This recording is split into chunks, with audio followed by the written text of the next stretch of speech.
ఉషా కిరణాలు తిమిర సంహరణాలు. ఈరోజు ముఖ్యాంశాలు.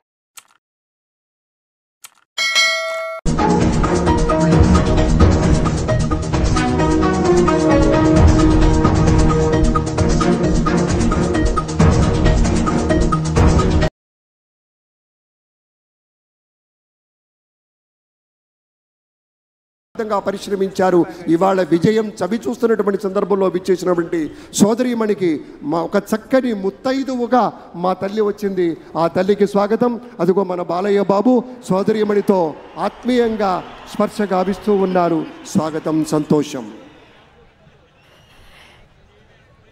ఇది ఆత్మీయ ప్రమాణ స్వీకార మహోత్సవంగా. డిఆర్కే టైమ్స్ ఛానల్ని లైక్ చేయండి, షేర్ చేయండి, సబ్స్క్రైబ్ చేయండి. చివర్లో గంట నొక్కడం మర్చిపోకండి.